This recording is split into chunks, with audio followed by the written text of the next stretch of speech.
Good morning, everybody. My first observation when the second speaker came up was that I'm sure nobody ever had to ask for an adjustable microphone stand. Nobody had to beg for it as a reasonable accommodation. I'm also sure it was designed in the era when men were the only speakers. So it was not necessary to ask for. I'm going to try and bring the conversation back to us and not to them, because I think that's often where we miss the point. We make the conversation about them and not us. And that's why I decided to speak around accountable and action-oriented allyship. And I was very much part of the them sort of agenda. And after leaving government and really starting to say, what are we doing wrong? Because I think we all know that if we keep doing the same thing over and over again, we will not get different results. Interestingly enough, the Valuable 500 initiative, and I'll very briefly in 3 words explain what that is, has through research found that putting the human at the center of business almost negates the need for fuzzy inclusion agendas. It makes business sense. It makes business sense to draw talent from across the diversity of population. And I think one of the problems we've got in the disability sector is that the moment we see or talk about a person with disability, we see the inability. We see, how do we fix that? How do we get this person to fit in? How do we? And I want to ask us, and I want you to ask yourself and be honest with yourself.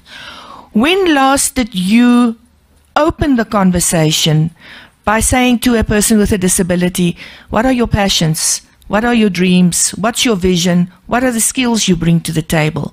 What has your disability gifted you with? How did you survive the scenarios Advocate Malachi described at school level? How did you survive that and get out of that with education?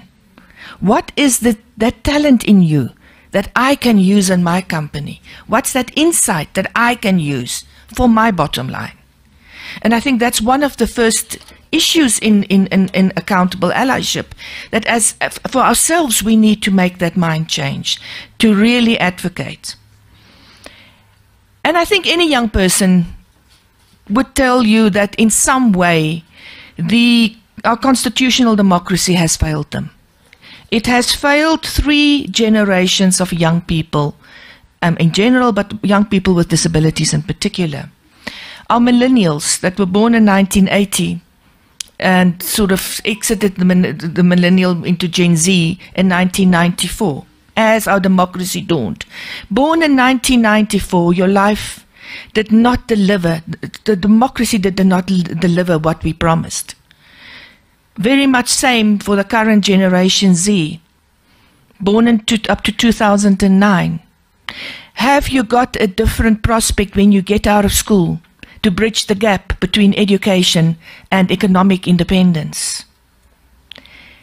And today I want us as allies to say, what will we do differently? What would we do intentionally to change this for Generation Alpha that are born between 2010 and 2024? What promise can we make them about the kind of allyship we will show and the kind of intentional measures we will take to change that? Young people with disability has no sense of belonging. Therefore, they have no sense of dignity, and often they have a lack of self-worth. And regrettably, too many of them have internalized the ableism and the crap that society throws at them. As society, we owe them to fix that, to admit that some of the internalized ableism they struggle with was caused by us. And we therefore need to fix it. And therefore I really want to applaud the institutions like the National Youth Development Agency that has been really grappling for too long with this issue around young people with disabilities. But they're making progress. They're continuously struggling. As allies, I want us to ask, every time we do anything, we put out a media statement, we write a policy, we write a program, we fund a program, we create a workplace policy, we fund an educational program, are we leaving people with disabilities behind? Because it does not help to every once in 10 remember them and make mention of them or put a provision in, because you have excluded 9 times. If we can do that, we would stop needing targeted, separate programs for people with disabilities, because they will be everywhere. If we are true allies, we would understand that.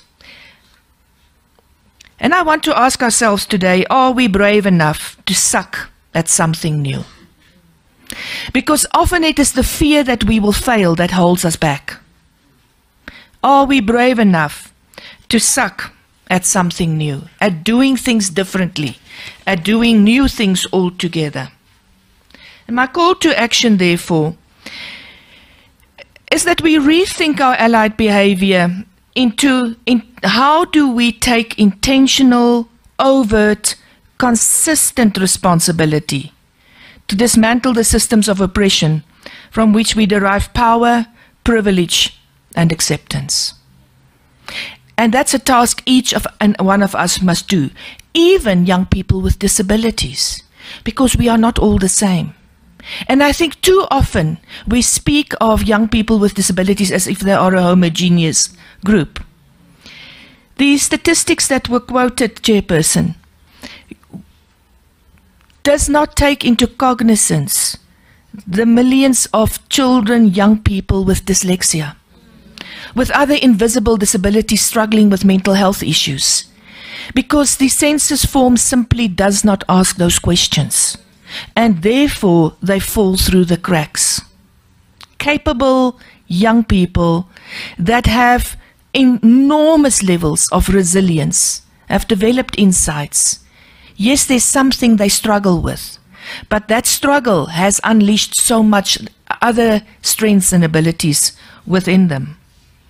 And I really want us to look at how our allyship can become a manifestation of solidarity. Regrettably, when it comes to economic liberation, intention and practice diverge in opposite directions, too often.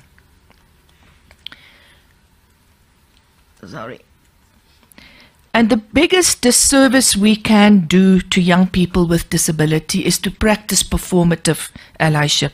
And we have seen too much of that over the past 25 years. The slogans, the tweets, the hashtags, with no action that lies behind them. And I think that does more damage than actually having stayed silent. Because it creates hope, it creates a sense of a falsehood that we do not live up to. So if we want to do a disservice to the agenda, we must continue with performative allyship. And I really, really want us to introspect and see what of our intentions and actions fit into that category, and how do we do it differently so that it becomes accountable, actionable allyship.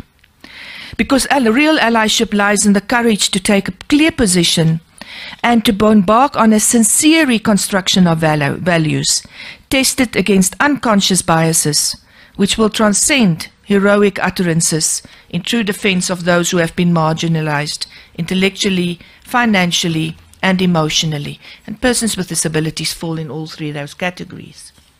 Fortunately, it's not a moment. It's not an event like today, but it's a journey. And I think part for me is, how do we present that journey? How do we journey that journey with excitement, with innovation, with creation? How do we tap into our happy mojo, happy hormones, and not unleash our stress hormones as advocates and how we show allyship? And again, I want to say, are you brave enough to probably suck at doing something new? My experience has been, yes, people get very angry when you make mistakes. But if they know it was done with sincere intention, that you afforded respect and dignity, it becomes a learning journey together. And that's really my call today. And I'm going to just raise a few questions within that. And I know I'm running for 11 seconds over time, so I'm concluding. But I really want to ask, are you a consumer or a producer of innovation and talent?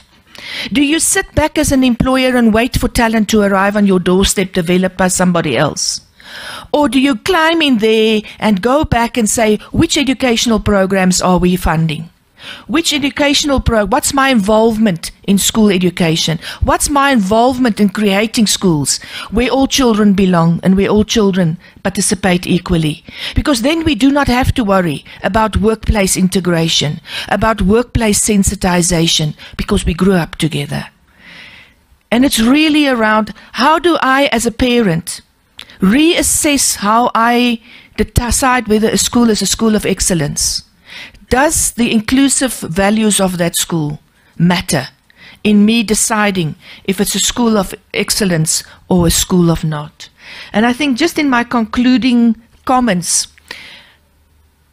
one of the diversions we've seen, and I really, really want to speak to employers here, and this is a real debate we need to have as an ongoing debate, is the difference between policy intention and unintentional consequences. Learnerships in particular. It had excellent intention. It has become a money spinner for companies, with absolute disregard for the rights and aspirations and hopes of young people with disabilities. There are companies that make as much as 50,000 Rand out of every learner on a learnership. That learner takes home 2,100 Rand a month, with no outcome, some of them being warehoused off-site, so that they are beneficial to the pocket, but not to the economy. We need to have these difficult conversations. And my call to people here is, start those conversations, lead those conversations, but with fact, and by showing absolute accountable allyship. Be confident enough to do that. Create those spaces for young people with disabilities to step in and self-advocate. Don't speak on their behalf, but speak with them. Give them the agency that they need to make that difference. I'm going to conclude with, I think, person that had most probably teachings had the most impact on my life as a young white Afrikaner girl entering the democracy of South Africa. And that was Paulo Freire. And I'm going to paraphrase it a bit. To affirm that men and women are persons. Young men and women with disabilities are persons. And as persons should be free. And yet to do nothing tangible to make this affirmation a reality is a farce. Let us, as accountable allies, make a tangible difference to the lives. Yes, I can. Yes, we can. And yes, we want to. Thank you. Thanks, Chair. I'm aware of time, and I know there's another round of questions. I want to just touch on two things. And I think, let me get the one just out of the way. And that's around accountability.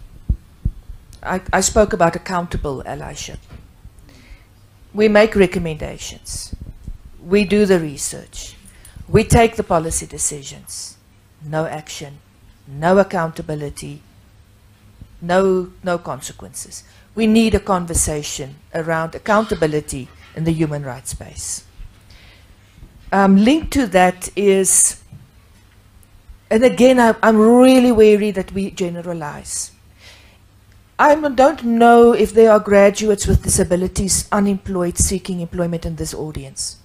I have my inbox full of graduates, millennials, Generation G, did their homework, stuck it out in school, survived it, went to university, acquired themselves with a decent profession-specific qualification, and they are offered learnerships by employers.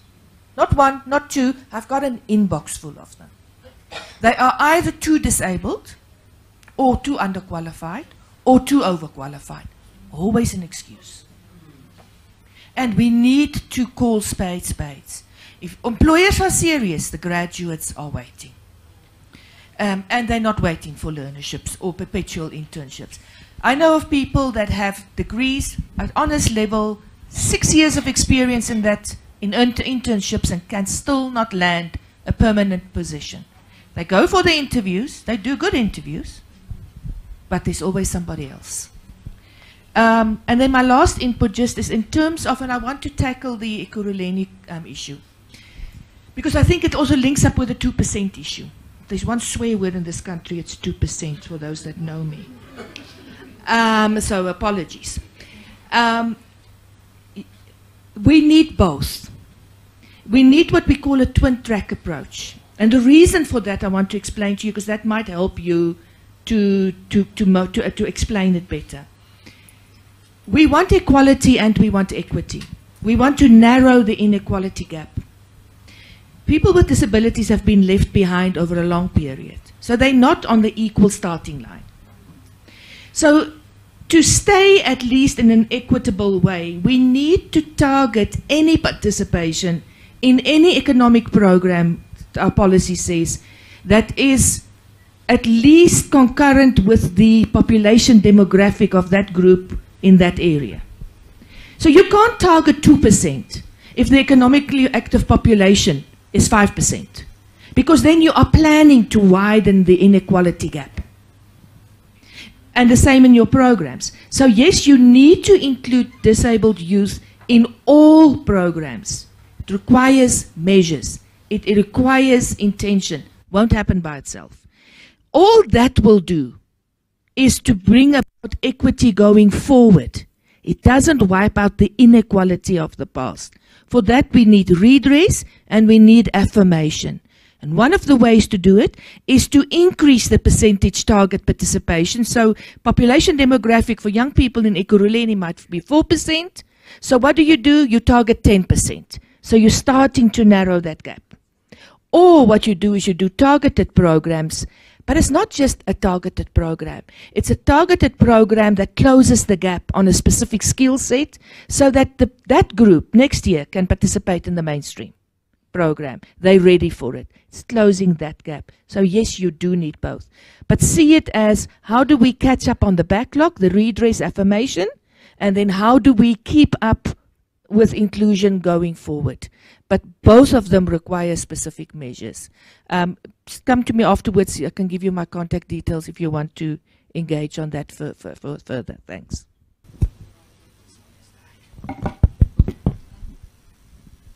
That's one. I just want to refer people, and I fully agree. I think in the comments and the questions that came from online, we had both a question and an answer to the question between two of them. And the one is that you don't wait for an employee to arrive before you start thinking how to include them. You create an environment of value and inclusion and participation and belonging for all, regardless. Because I think what we also miss sometimes is the intersectionalities. And I always say the inclusion magic happens between the intersectionalities. You know, being a woman, you face certain challenges. You also offer certain insights. Being black, you face challenges, you offer insights. Being disabled, now imagine having those three in the same package. How do you start distinguishing? Because it's a unique experience in that intersectionality. But I really want to encourage people that's in the room but also online to go to the Valuable 500 webpage and start reading what they are sharing. It's 500 CEOs of the world's largest conglomerates that signed up on disability commitment statements for a specific period of time. They've got 5 or 6 specific areas of work that they do, and they collaborate around that. But it is about looking at inclusion and disability inclusion in particular from a value proposition, from a holistic company ethos and practice perspective, rather than fix the individual, target the individual. And it's really around addressing inclusion over a much broader perspective, but not leaving the disability out of it, because that's what happened with DEI.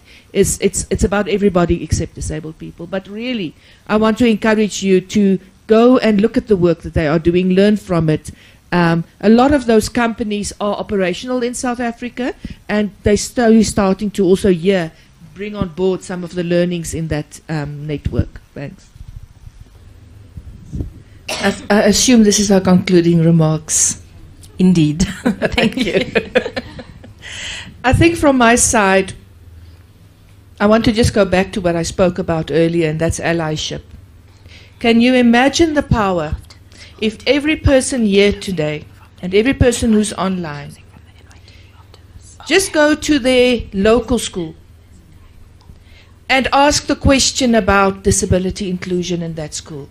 Ask the question about an environment where all children are valued and are free and are welcome, and make it an issue.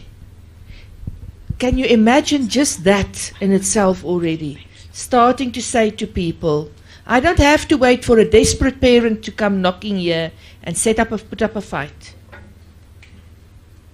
Parents of children in the school actually care.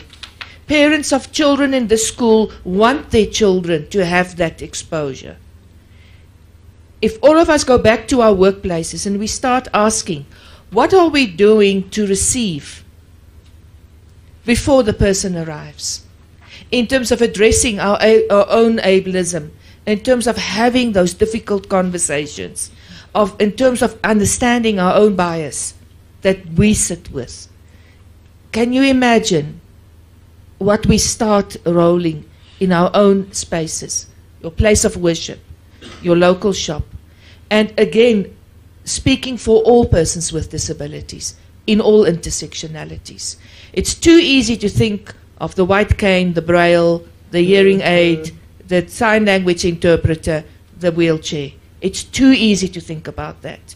We need to think beyond that. It is more difficult because it requires that we have created that environment for people to have the freedom to open up and to speak out.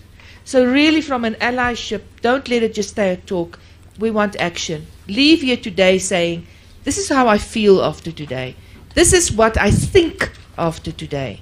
And this is what I will do after today. Thank you.